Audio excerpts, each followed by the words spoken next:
Au fil de son histoire, de nombreuses personnes sont venues s'installer et vivre en France. Beaucoup ont fait le choix de la nationalité française. Elle représente une richesse pour notre communauté. Nombre de grands noms ont ainsi contribué, par leur talent, au rayonnement de la France. Guillaume Apollinaire, 1880-1918. Né d'une mère russe et d'un père suisse, on doit notamment à ce poète les recueils Calligramme et Alcool. Joséphine Baker, 1906-1975. D'origine américaine, elle est la première chanteuse, danseuse et meneuse de revues noires reconnue. Elle s'illustra dans la Résistance lors de la Seconde Guerre mondiale. Valérie Benguigui, 1961-2013. D'origine algérienne, cette actrice a tourné dans plusieurs films, Le Prénom et séries télévisées, Avocate et Associée. Marc Chagall, 1887-1985. Peintre d'origine russe, on lui doit notamment la décoration du plafond de l'Opéra Garnier de Paris. Georges Charpak, 1924-2010.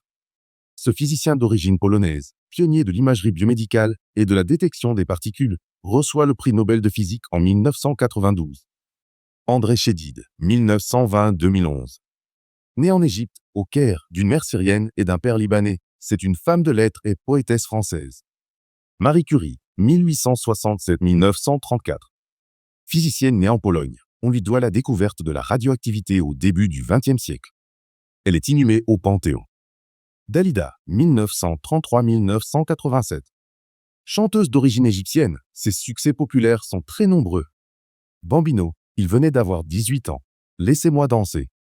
Léon Gambetta, 1838-1882. Petit-fils d'un commerçant italien, fervent républicain, il aide la France à se relever après la défaite de 1870. Il est un des pères de la Troisième République. Romain Gary, 1914-1980. D'origine russe, c'est le seul écrivain à recevoir le prix Goncourt à 2 reprises. La première fois en 1956, sous son vrai nom pour Les Racines du ciel. La seconde en 1975, sous le pseudonyme d'Émile Ajar pour La vie devant soi.